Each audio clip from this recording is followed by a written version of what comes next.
नमस्कार, प्रदेश की number 1 debate show में आपका बहुत बहुत स्वागत। आपके साथ मैं हूं संतोष कंगवार। पटना की सबसे चर्चित और हॉट सीट बांकीपुर का उपचुनाव संपन्न हो गया। 25 प्रत्याशियों का सियासी भविष्य अब ईवीएम में कैद हो चुका है, जिसके नतीजे 3 अगस्त को सामने आएंगे और उसी दिन तय होगा कि बीजेपी के नीरज सिन्हा, आरजेडी की रेखा गुप्ता और जनसुराज के प्रशांत किशोर की तकदीर। लेकिन बांकीपुर की जनता ने फिर वही कहानी दोहराई है। हमेशा की तरह लोग घरों से कम निकले और कम वोटिंग हुई। यानी बांकीपुर की बुद्धिजीवी और सब समझने जाने वाली जनता ने फिर लोकतांत्रिक व्यवस्था में कम भरोसा दिखाया, कम रुचि दिखाई। सुबह से ही पोलिंग बूथ पर इक्का दुक्का लोग ही नजर आए। लिहाजा सुबह 9 बजे तक सिर्फ 4.61% वोटिंग हुई। सुबह 11 बजे तक वोट प्रतिशत 11.50% तक पहुंचा। दोपहर में 1 बजे तक 20% वोटिंग हुई। दोपहर 3 बजे तक 27.90% और शाम 5 बजे तक 33.60% ही वोट पड़ सके। और बांकीपुर में हमेशा ऐसा ही होता रहा है। तब भी जब 6-7 महीने पहले पूरे बिहार में जमकर मतदान हुआ था, लेकिन बांकीपुर में 2025 के विधानसभा चुनाव में सिर्फ 41% ही वोटिंग हुई थी। 2020 विधानसभा चुनाव के समय तो और भी कम वोट पड़े, लोग कम घर से बाहर निकले, सिर्फ 35.92% ही मतदान हुआ। 2015 में 40.25% मतदान हुआ, तो 2010 में 36.96% और 2006 के उपचुनाव में तो सबसे कम करीब 19% ही वोट पड़े। तब पहली बार नितिन नवीन इस सीट से विधायक चुने गए थे। इस सीट पर 20वीं सदी का सबसे अधिक मतदान साल 2005 के विधानसभा चुनाव में हुआ था, 46.50%। यानी तब भी 50% से कम ही वोटिंग हुई। ऐसे में सवाल है कि आखिर बांकीपुर के मतदाता वोट डालते क्यों नहीं? जब बीजेपी, आरजेडी और प्रशांत किशोर की जनसुराज जैसी तीनों बड़ी ताकतें अपनी पूरी ताकत झोंक चुकी थीं, फिर भी बांकीपुर में यह सन्नाटा क्यों? वोटिंग बूथ पर वोटरों की कम तादाद ने लोकतंत्र में विश्वास रखने वालों को जरूर निराश किया है। लेकिन हम आज के सवालों पर आते हैं। सवाल नंबर 1, किसके सिर पर सजेगा बांकीपुर का ताज? 3 अगस्त को इसका रिजल्ट भी आना है। सवाल नंबर 2, क्या नीरज सिन्हा बीजेपी की अपनी साख बचा पाएंगे? सवाल नंबर 3, क्या आरजेडी की रेखा गुप्ता बांकीपुर के किले में सेंध लगा पाएंगी? सवाल नंबर 4, क्या जनसुराज के प्रशांत किशोर कोई बड़ा सियासी उलटफेर करेंगे? सवाल नंबर 5, बांकीपुर की कम वोटिंग से किसका समीकरण बिगड़ेगा? आज की बहस इन्हीं सवालों पर। सबसे पहले दिखाते हैं आपको एक रिपोर्ट। 3 लाख से ज्यादा वोटर, मैदान में 25 उम्मीदवार, 1 विधानसभा सीट और 3 धुरंधर।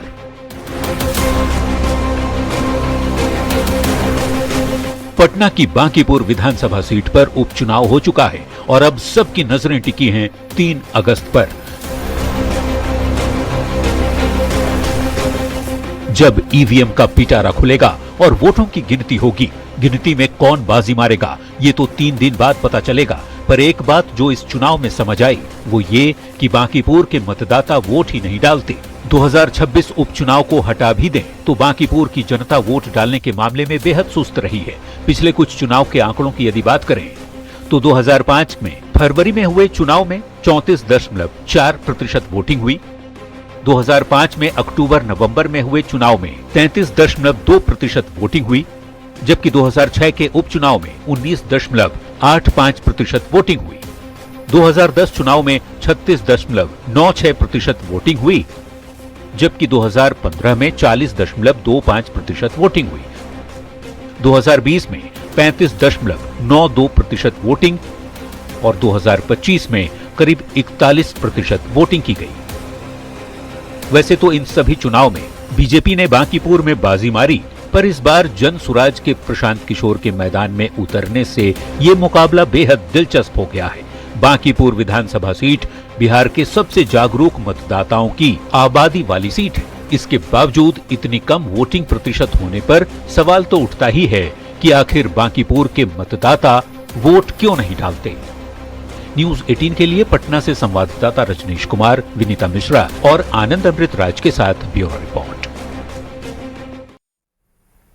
तो इस उपचुनाव पर चर्चा करने के लिए एक बड़ा पैनल मेरे साथ जुड़ रहा है। बीजेपी से कुंतल कृष्ण जी जुड़ रहे हैं, आरजेडी से डॉक्टर जयंत जिज्ञासु जी जुड़ रहे हैं, जेडीयू से नवल शर्मा जी जुड़ रहे हैं, जेएसपी यानी कि जन स्वराज पार्टी से तारिक अनवर जी जुड़ रहे हैं, वरिष्ठ पत्रकार रमाकांत चंदन जी भी इस डिबेट का हिस्सा हैं। सभी मेहमानों का बहुत बहुत स्वागत। सबसे पहले रमाकांत चंदन जी, आपसे ही शुरू करता हूं। आज उपचुनाव के दौरान सुस्ती देखी गई, पूरे हमने 20-25 दिन देखा। बांकीपुर पूरा एक रण क्षेत्र के तहत नजर आया, जिसमें जनसुराज का धारदार प्रचार था। बीजेपी अपनी पूरी ताकत से चुनाव लड़ रही थी, आरजेडी ने पूरी ताकत के साथ चुनाव लड़ा। लेकिन आज जब वो मतदान करने का दिन आया तो देखा कि जो वोटर हैं, जो भाग्य विधाता हैं, उन्होंने बड़ा सुस्त चाल पकड़ी। देखिए, अगर हम वोटर की बात करें तो सबसे बड़ी बात यह है कह सकते बांकीपुर के लिए कि वहां अधिकांश लोग, मैंने पॉश इलाके में रहने वाले लोग, जो पढ़े लिखे नौकरी करने वाले लोग हैं, अधिकांश घर खाली है। कई घर ऐसे हैं जहां केवल माँ पिताजी हैं, बच्चे सब कहीं नौकरी कर रहे हैं या पढ़ाई कर रहे हैं। एक तो उसका इफेक्ट पड़ा है। दूसरा, वोटर उदासीन इसलिए रहे कि ऐसी कोई वजह नहीं बन सकी जो उनके आक्रामक होने के लिए कारण बन सके।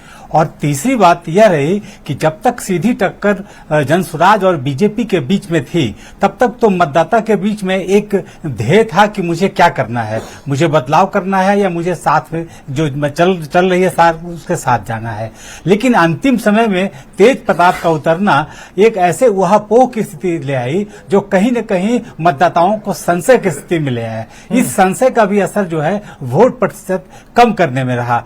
अब सवाल ये उठता है कि जब तेज प्रताप सक्रिय हो जाते हैं तो कहीं न कहीं यह बात मान के चली जाती है, क्या एमवाई समीकरण जो कल तक प्रशांत किशोर जी पर फेथ कर रहा था, क्या वो फेथ बरकरार है? क्या वो फेथ टूट चुका है? क्या वो जो वोटिंग जो है उसी आक्रामकता के साथ हुई है, या उस उहापोह ने उनके वोट के कह सकते हैं परसेंटेज में भी गिरावट लाई है? ये एक बड़ा फैक्टर होगा इसके लिए। अब सवाल ये है कि प्रशांत किशोर की जो सबसे बड़ी ताकत थी वो राजद के उम्मीदवार का अब्सेंस था। वो जब वापस आ जाने के बाद उनके पास एक थाती थी जो सभी जातियों को, क्योंकि वो किसी जातिगत विशेष आधार पर पार्टी नहीं थी, वो बदलाव की पार्टी थी, वो व्यवस्था के विरोध में एक पार्टी का जन्म हुआ था, वो एक बदलाव चाहते थे। लेकिन इस बदलाव के रथ पर सवार होने के वजह मुझे नहीं लगा कि जितनी भी पार्टियां हैं या जितने भी गठबंधन है, उन पर जो जातीय प्रतिबंध था या जातीय लगाव जो था वो बहुत टूटता हुआ नहीं दिखा। ऐसा नहीं कि कोई 100% पोल किसी पार्टी के पक्ष में करेगा, लेकिन जो दिख रहा था वो उतना टूटा भी नहीं। इस कारण से भी वोट पोल में बहुत निराशा आई, क्योंकि कोई ध्येय दिखा नहीं। और एक अंतिम बात ये कि इस विधानसभा से कुछ होना जाना नहीं था, न सत्ता में परिवर्तन होना था, न कुछ होना था। तो ये भी एक बड़ा ध्येय नहीं था जिसने भी वोटर को उदासीन कर दिया।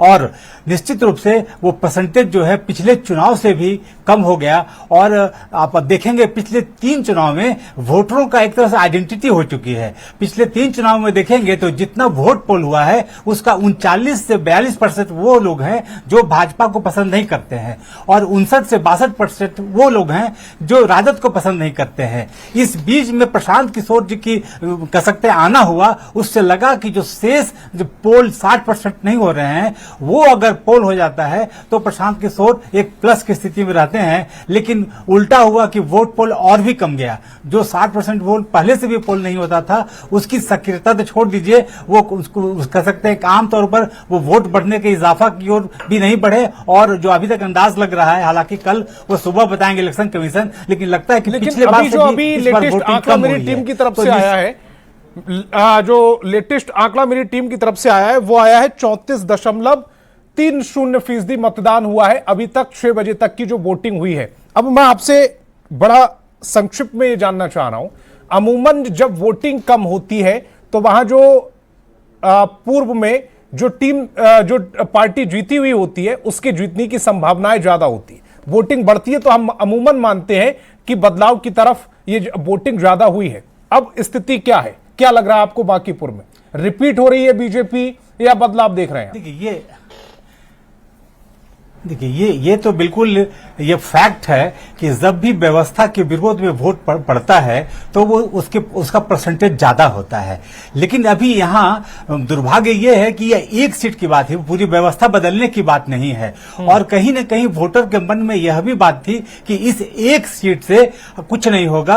अगर ये आम मान्यता भी है वोटरों में, मतलब आप ये कह रहे हैं कि बीजेपी सत्ता दल से है सीट तो पर अभी फिलहाल आज तक की डेट में हम बात करें तो सुरक्षित नजर आ रही है।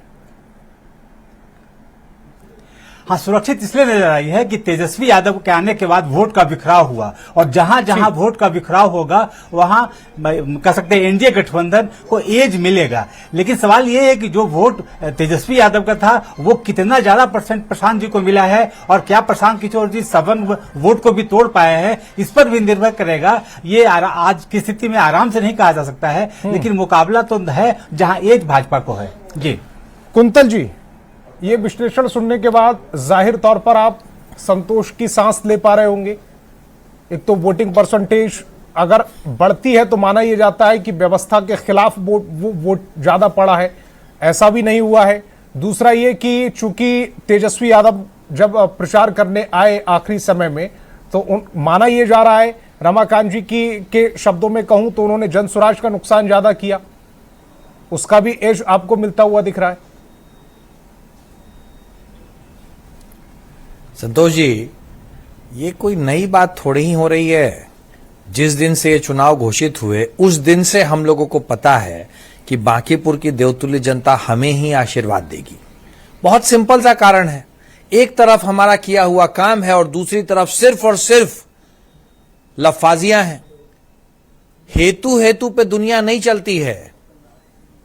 तेजस्वी यादव जी तो हार मान चुके थे ना, तभी तो तेजस्वी यादव नेता विपक्ष जो हैं वो अपने उम्मीदवार के लिए एक दिन, वो भी लगता है कि जब हम लोगों ने ढूंढना शुरू किया कि कहां है हमारे लापता नेता विपक्ष, तो वो एक दिन नजर आए।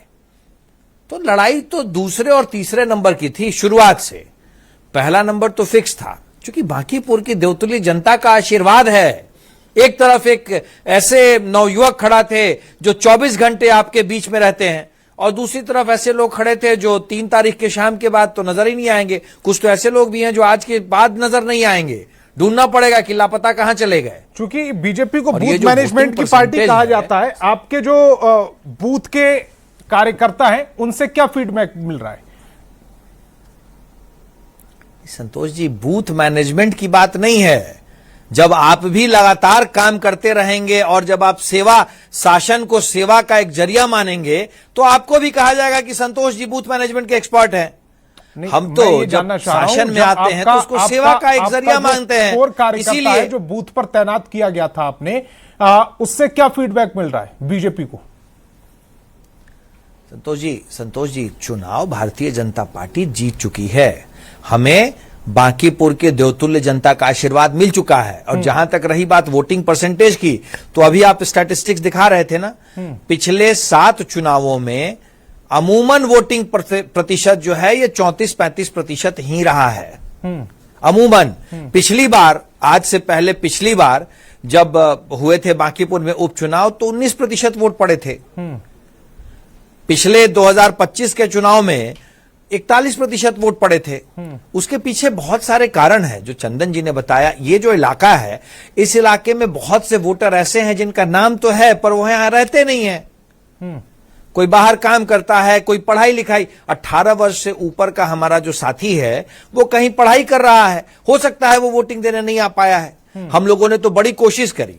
भारतीय जनता पार्टी के हर कार्यकर्ता की यह कोशिश थी कि ज्यादा से ज्यादा मतदान हो। हम लोगों ने तो सबसे निवेदन किया कि पहले मतदान फिर जलपान। शायद यही कारण है कि पिछली बार जो 19% वोटिंग हुई थी पिछले उपचुनाव में, इस बार 35% वोटिंग हुई है। लगभग 35% वोटिंग हुई है। और बांकीपुर की जनता ने तो हमें आशीर्वाद दे दिया है। मैं तो कह रहा हूं कि अगर आप मुझे बधाई दें अभी, तो मैं सहर्ष स्वीकार करूंगा। अगर आप मुझे अभी कहें कि कुंतल जी आप जीत की बधाई अग्रिम ले लीजिए, तो मैं सहर्ष स्वीकार करूंगा, क्योंकि मुझे पता है कि 3 तारीख को आपको यही शब्द मुझे कहने हैं। अगर ऐसा है तो जैन 3 तारीख को आपको यही शब्द मुझे कहने हैं। मैं एक बार उनका भी फीडबैक ले लूं, चूंकि मैं ग्राउंड पर नहीं था, जयंत जिज्ञासु जी ने जरूर पूछा होगा, और अगर वो आपको बधाई दे रहे हैं तो इसका मतलब जयंत की भी बधाई मुझे स्वीकार है। जयंत भाई, 1,10,000 से ज्यादा युवा, 1,60,000 से ज्यादा महिलाएं, उसके बावजूद जो वोट परसेंटेज है वो 35% से नीचे ही रहा। आरजेडी इसमें अपने आप को कैसे सुरक्षित महसूस कर रही है, या फिर इनको बधाई देंगे अभी? संतोष भाई, मिर्जा गालिब का एक शेर है कि खुश होते हैं पर वस्ल में यूं मर नहीं जाते, आई शबे हिजरा की तमन्ना मेरे आगे, बाजी चाहे अतफाल है दुनिया मेरे आगे, होता है शबो रोज तमाशा मेरे आगे। तो ये जो लोकतंत्र का प्रबंधन करने का भाई, अगली खेल, लाइन भी सुना दे, अगली लाइन भी सुना दे जयंत भाई, विगत कुछ वर्षों से आप जरा चल रहा है, तो हमारा सिर्फ इतना कहना कुंतल भाई कि जयंत भाई शेर के अगले 2 पंक्ति भी सुना दे। लोकतंत्र का भ्रम, लोकतंत्र का कम से कम भ्रम बना नहीं, ये जानना जरूरी है। इस शेर को राजद ही कह सकती है।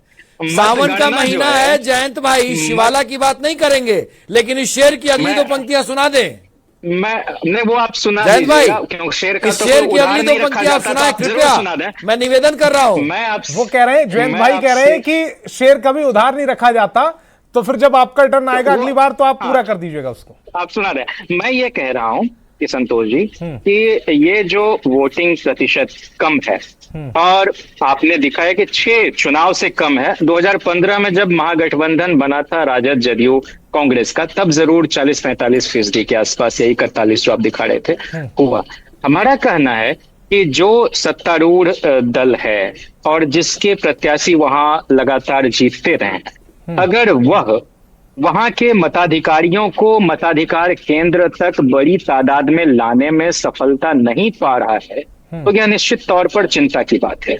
और बतौर विपक्ष अगर हम भी वोटरों में वह रुचि पैदा नहीं कर पा रहे हैं, चाहे परिवर्तन के लिए, चाहे सहभागिता के लिए, तो ये हम सब की सामूहिक विफलता ही लोकतंत्र की सेहत के लिहाज से मैं कहूंगा, और मैं इसको स्वीकार करता हूं। हम चाहते थे कि बड़ी संख्या में लोग घरों से निकलें, महिलाएं हों, युवजन हों, वृद्ध हों, पुरुष हों, लेकिन ऐसा नहीं हो सका, और ये लोकतंत्र के लिए कोई अच्छा संकेत मैं इसको नहीं मानता।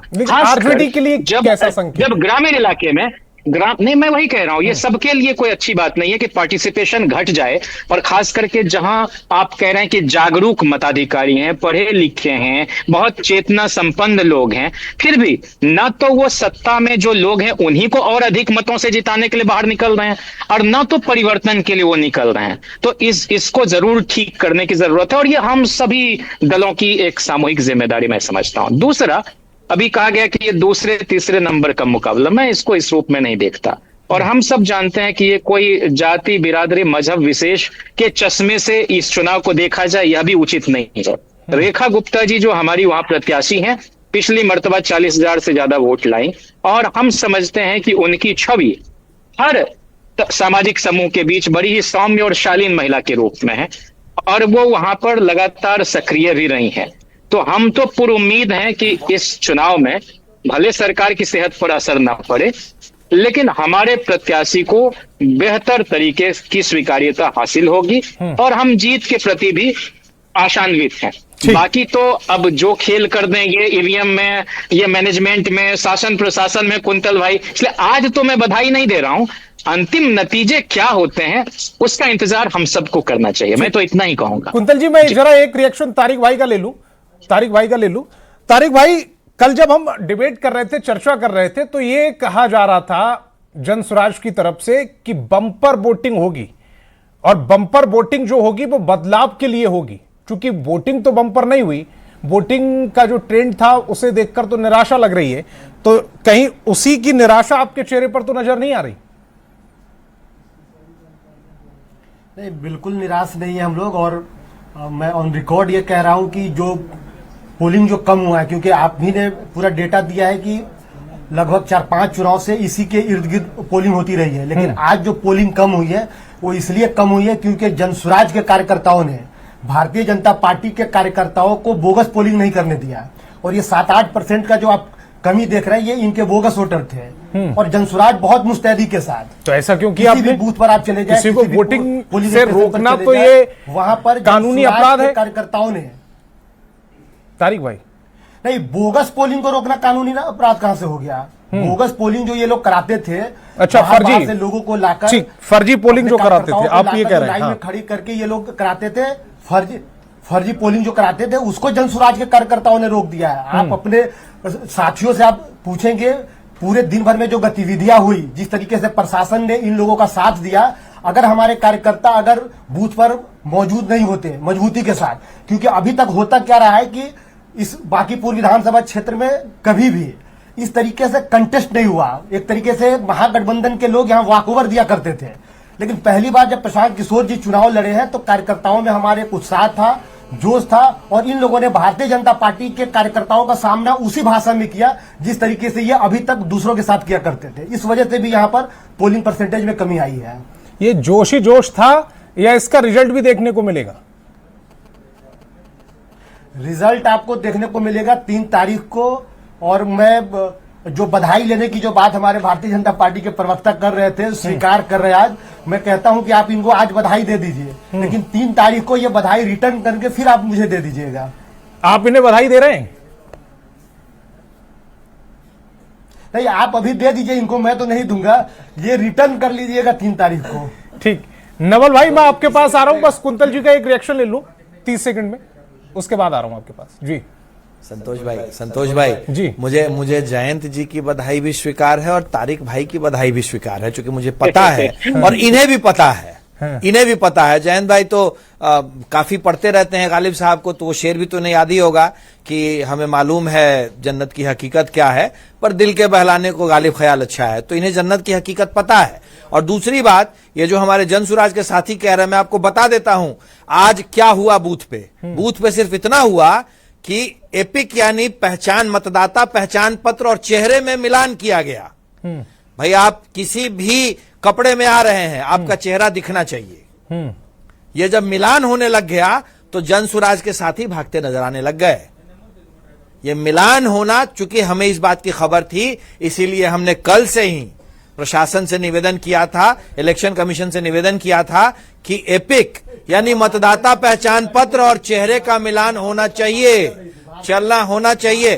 तारिक भाई डिबेट की एक डेकोरम होती है। तारिक भाई डिबेट का एक डेकोरम बढ़िया डिबेट हो रही है, अपने अपने समय पर सब समय पर अपने अपने सब बोल रहे हैं। और आज तो जयंत भाई भी मुस्कुरा कर जवाब दे रहे हैं। कहा कि साहब एपिक और चेहरे का मिलान होना चाहिए, और जब ये होने लग गया तो विरोधी भागते नजर आए। अब इसका मतलब क्या होता है, ये आप भी समझ रहे हैं और हमारे समझदार दर्शक भी समझ रहे हैं। ठीक, अब मैं नवल जी की तरफ जा रहा हूं। 1,25,000 के करीब वोट पड़े हैं, 1,25,000 के करीब वोट पड़े हैं। पिछली बार से कुछ प्रतिशत और पिछले 7 बारों का अगर आप औसत निकाल लेंगे तो पिछले 7 चुनावों का औसत 34-35% ही है। इसके पहले जो उपचुनाव हुआ था, हालांकि अपने दर्शकों को यह भी बता दें कि ये फाइनल आंकड़े नहीं है, क्योंकि चुनाव आयोग ने अभी फाइनल आंकड़े जारी नहीं किए हैं। वो फाइनल आंकड़े हो सकता है कि रात 9 बजे तक आए, 10 बजे तक आए, हो सकता है कई बार सुबह तक भी वो आंकड़े आते। फाइनल आंकड़े का भी हम इंतजार कर रहे हैं।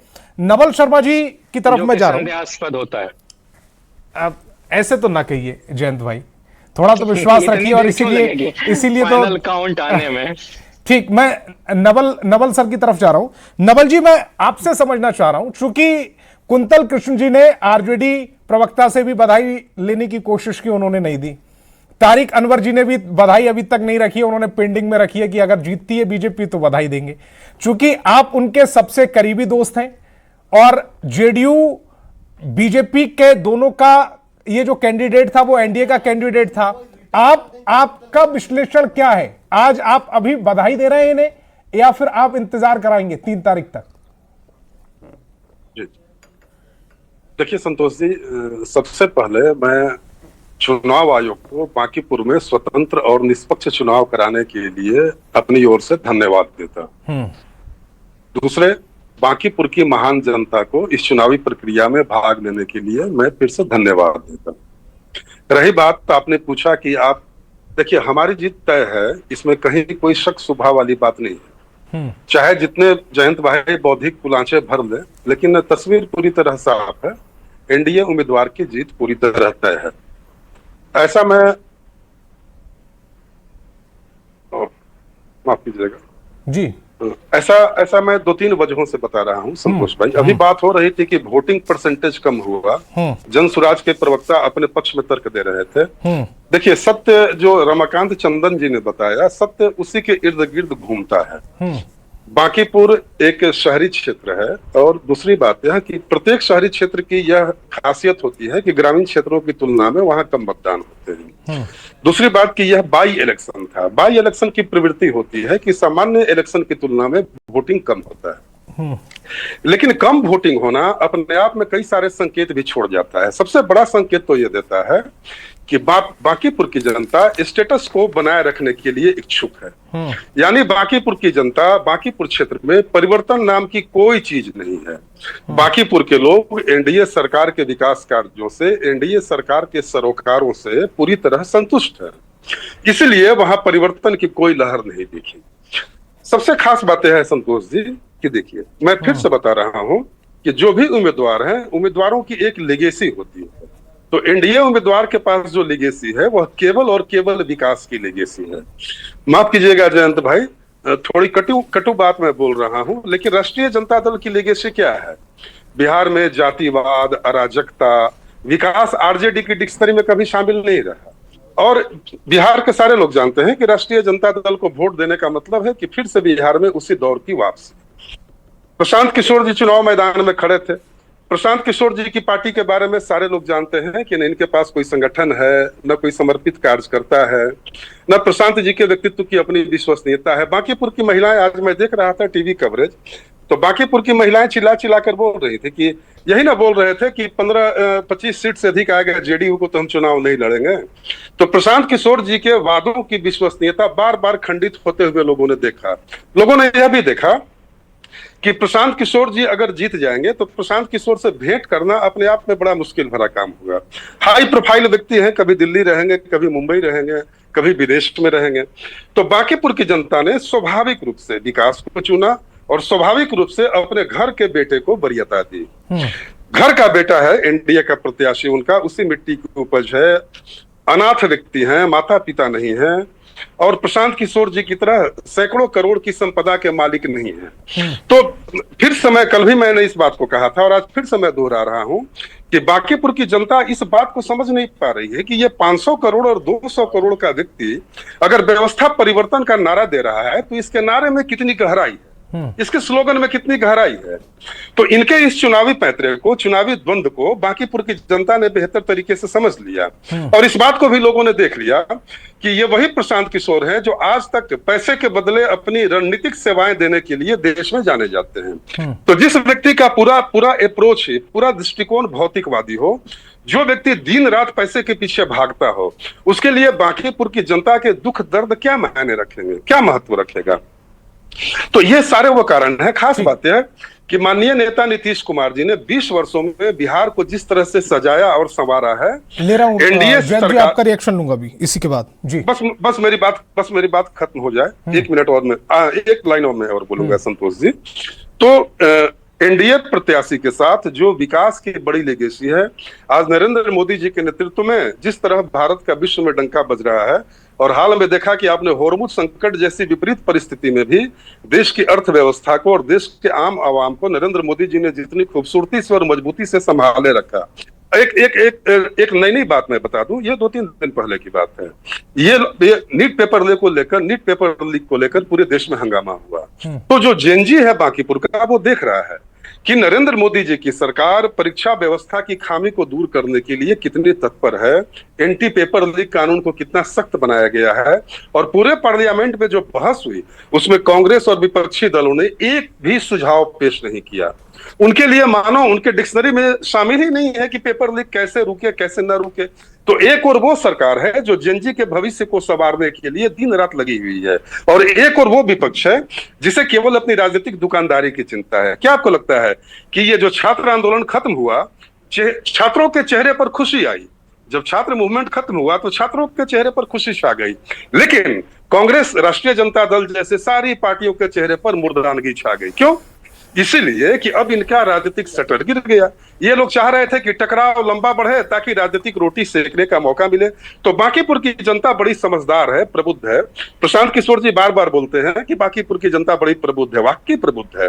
तभी तो उसने प्रत्येक दृष्टिकोण से चुनावी परिस्थितियों का मूल्यांकन किया और एनडीए प्रत्याशी को झोली भर के वोट दिया। अभी रिजल्ट के लिए हमें 3 तारीख का इंतजार भी करना है, लेकिन जयंत जी कुछ कहना चाह रहे थे। जयंत जी अपनी बात को रखिएगा। और ये जो तेजस्वी यादव का देरी से चुनाव प्रचार में आना नुकसान पहुंचा रहा है क्या आरजेडी को? संतोष जी, जितने धैर्य से अपने नवल भाई को सुना है उसका आधा भी अगर मुझे वक्त मिल जाए तो मैं कुछ बातें जरूर कहना चाहता हूं। कहिए। इस देश में लोकतंत्र के प्रबंधन के लिए कुख्यात प्रशांत किशोर को जनता दल यूनाइटेड का राष्ट्रीय उपाध्यक्ष बकौल नीतीश कुमार जी देश के गृह मंत्री अमित शाह जी के मशवरे या उनके रिकमेंडेशन पर बनाया गया। तो इनकी पार्टी किसी और पार्टी के नेता की सलाह पर इतने की पोजीशन पर किसी आदमी को नियुक्त या मनोनीत करती है, तो ये इनकी पार्टी के कामकाज करने का तौर तरीका है। दूसरा, इन्होंने कहा कि जेन जी के लोग, ये रेजिग्नेशन इस देश के नौजवानों, किसानों के बच्चे, जवानों के बच्चे, गरीबों के बच्चों के लगातार आंदोलनरत रहने की वजह से हुआ। और पहली मर्तबा ऐसा हुआ है कि बिहार में AK-47 से आंदोलनरत छात्र पर गोली चलाई गई है और ये इन्हीं की साझा सरकार है। और कितनी बेहयाई के साथ सदन के अंदर भारतीय जनता पार्टी की एक सांसद कहती हैं कि ये जेन जी नहीं, ये गटर जनरेशन है। तो आप देख लीजिए इनका चाल चरित्र, चेहरा, ये इस देश के नौजवानों को क्या समझते हैं। उन लोगों के लिए कहा गया जो गाली गलौज कर रहे थे, जिन्होंने अभद्रता की है, उन लोगों के लिए था। मैं आपसे कह जनरेशन के लिए थोड़ी था। मैं आपसे कह रहा हूं, ये जो सेलेक्टिव अप्रोच है ये विचित्र है। और इस देश के नौजवानों के सामने गाली गलौज की भाषा, विपक्ष के लोगों के लिए दोयम दर्जे की भाषा का इस्तेमाल करने के जिम्मेदार कौन है? ओ दीदी कौन कहते हैं? 50 लाख की करोड़ की गर्लफ्रेंड का इस्तेमाल किसने किया है?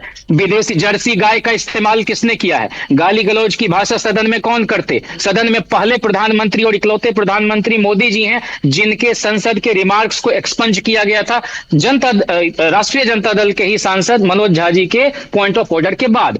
हम कह रहे हैं कि इस चुनाव में एक तरफ तो दंगा फसाद, लूट, भ्रष्टाचार में की पैरोकारी करने वाली या उसमें अकंठ डूबी हुई भारतीय जनता पार्टी जदयू के लोग, दूसरी तरफ सामाजिक सद्भाव, धर्मनिरपेक्षता और समाजवाद की पैरोकारी करने वाली, उसकी नुमाइंदगी करने वाली धारा राष्ट्रीय जनता दल के उम्मीदवार, और तीसरी तरफ बिचौलिए, पेशेवर प्रबंधक, लोकतंत्र को अमीरों का या लगातार मातबर लोगों का खेल बनाने वाले, दरमाहा पर अपने कार्यकर्ताओं की नियुक्ति करने वाले प्रशांत किशोर। तो ये प्रशांत किशोर की जितनी भी आलोचना कर लें जनता दल यूनाइटेड के लोग, ये अक्षम्य काम इन्होंने किया है कि जदयू के राष्ट्रीय उपाध्यक्ष की जिम्मेदारी उनको दी। और हम आपसे कहना चाह रहे हैं कि तेजस्वी जी ने तो कहा कि जो आंदोलनरत लोग थे, नौजवान थे, नवयुवतियां थी, उनको जेपी सेनानी की तर्ज पर हम जब भी सरकार में आएंगे उनको पेंशन देंगे। कुंतल जी का मैं रिएक्शन ले लूं। कुंतल जी का एक रिएक्शन कर रही है। और हमारी सरकार ने तो हमेशा विकास के नए प्रतिमान गढ़े हैं। नवल जी 30 सेकंड में अपनी बात रखिएगा, उसके बाद कुंतल जी के पास आ रहा हूं। अड्डा बना दिया, आश्रय स्थल बना दिया। नवल जी 30 सेकंड में अपनी बात रखिए, उसके बाद कुंतल जी के पास। रुचि नहीं रह गई है वोट डालने में, ये जागृति का कोई काम नहीं करते, छिछालेदार करते हैं जयंत भाई। अब जरा नवल जी को सुन लें, आपको शांति से सबने सुना। नवल जी को 30 सेकंड में। मैं इनके हर आरोप को खारिज करता हूं और ये आरोप इन्हीं की तरफ मोड़ता हूं। हो गया। 30 सेकंड में मेरी बात भी सुन लीजिए। जयंत भाई के जो भी आरोप अभी थे उन पर पूरी रात चर्चा हो सकती है, लेकिन बस मैं 2 बात बोलूंगा। ये जेनजी के भविष्य को लेकर जयंत भाई बड़े चिंतित दिखाई दे रहे थे। आपको पता है कि 2015 में बक्सर की जनसभा में लालू यादव जी ने कहा था कि अगर मेरी सरकार बनेगी तो हम छात्रों को किताब ही दे देंगे। ये नकल वकल क्या होता है? किताब खोलेगा और परीक्षा में जवाब लिखेगा। ओपन बुक एग्जाम दुनिया भर में होता है। नवल जी आपको नहीं मालूम है? नवल जी आपको नहीं मालूम है? संतोष जी पीएचडी में भी जैन जी जो व्यवस्था कानूनी तौर पर अभी लागू नहीं है, वो व्यवस्था आप लागू करने की बात कर रहे हैं। अभी तो पर्ची जाने पर कैरियर खत्म हो जाता है, आप किताब दे दीजिएगा, क्या होगा? ठीक है, अपने समय पर रखिएगा। नवल जी 30 सेकंड में, उसके बाद कुंतल जी बाकी भी मेहमान। जैन भाई इतनी बढ़िया डिबेट कर रहे थे, अभी आप को चौपट कर दिया है। जैन जी इतनी बढ़िया डिबेट कर रहे थे, बीच में आप अचानक से क्यों अग्रेसिव हो गए? संतोष भाई, नहीं संतोष भाई, मैं कह रहा हूँ कि डिग्री कॉलेज को जो इन्होंने खोलने का एक ढिंढोरा जैन जी आपने अपने समय पर, जैन जी आपने अपने समय पर बात रखी, आपने कहा इंटरप्ट मत करना, मैंने इंटरप्ट नहीं किया ना। मैं तो आपसे कह रहा हूँ कि ये हमारी पार्टी के विधान पार्षद अजय सिंह जी ने कहा कि मॉडर्न हिस्ट्री क्यों, मेडिवल और एंशिएंट हिस्ट्री को हिस्ट्री ही नहीं मान रहे ये लोग। ये तो ढकोड़ संख्या लोग हैं, ज्ञान इल्म तालीम की रिवायत से इनका कोई लेना देना नहीं है। इतनी बढ़िया डिबेट में मैं आपको म्यूट करता हुआ अच्छा लगूंगा।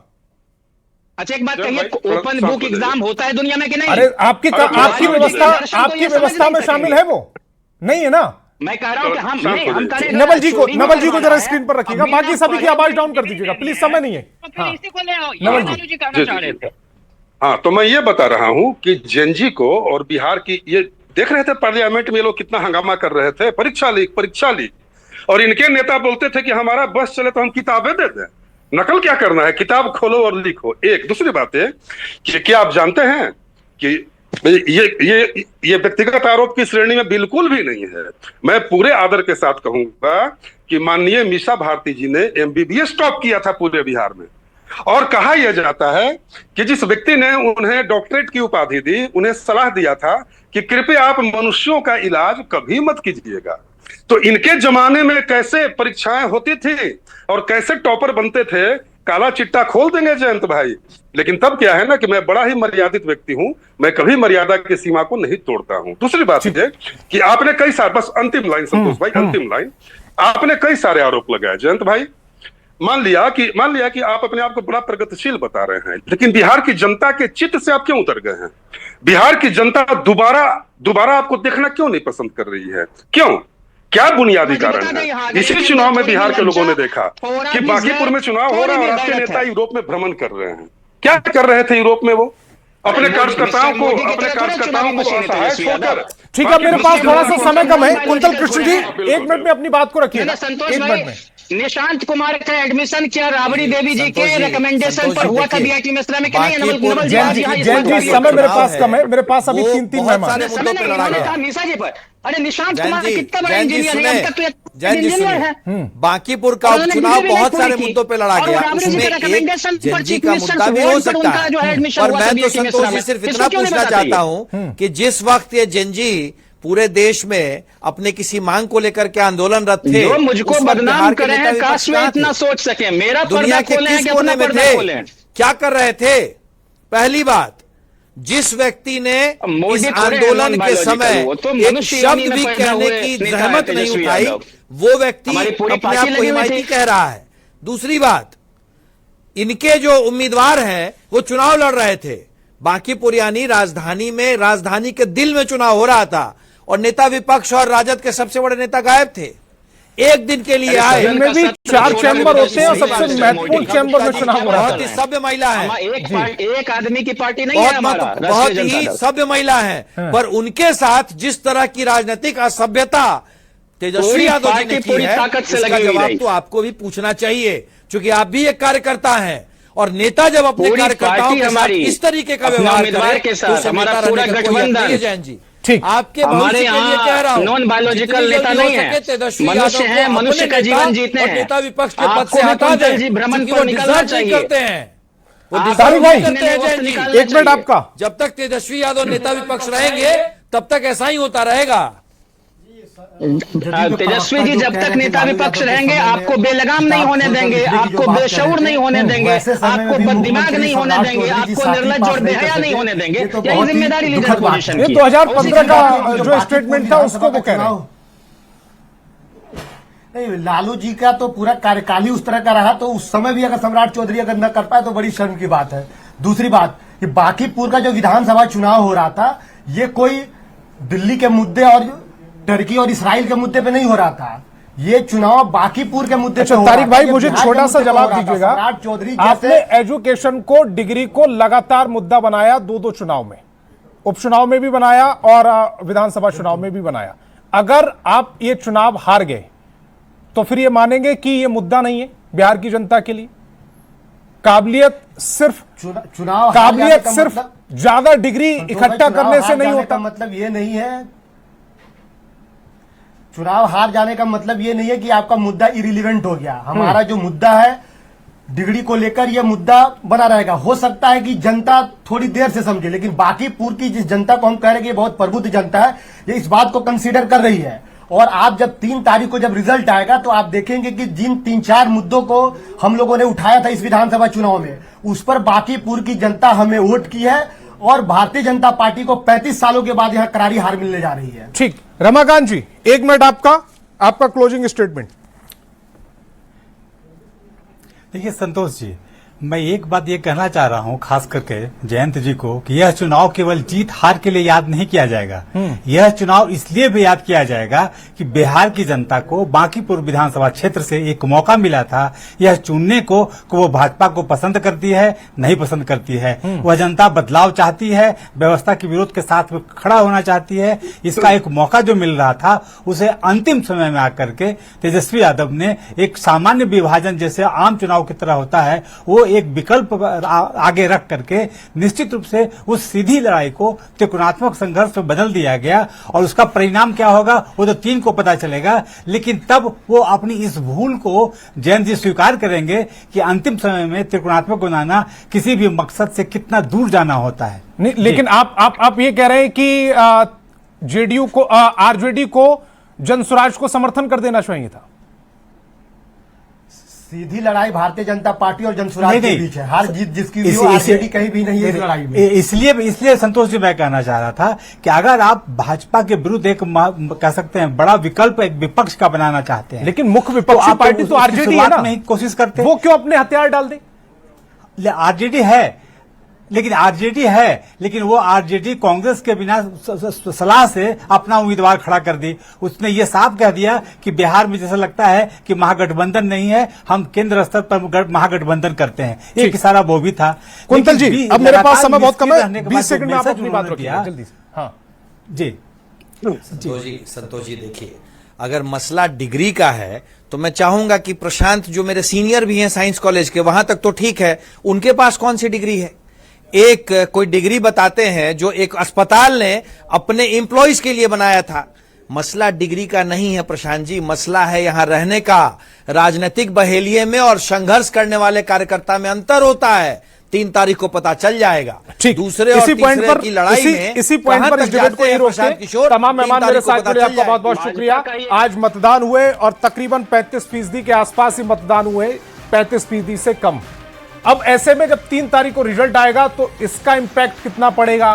बीजेपी इसमें कितनी लीड ले रही है, कितनी पिछड़ रही है? पारंपरिक 35 साल की जो उनकी सत्ता है 31 साल की, वहां पर उस पर कितना डेंट आएगा या उसको कितना रिकवर करने में बीजेपी कामयाब रही है? इन सब परीक्षाओं का यह चुनाव रहा और इसका रिजल्ट 3 तारीख को देखने को मिलेगा। तमाम मेहमान मेरे साथ जुड़े, आपका बहुत बहुत शुक्रिया।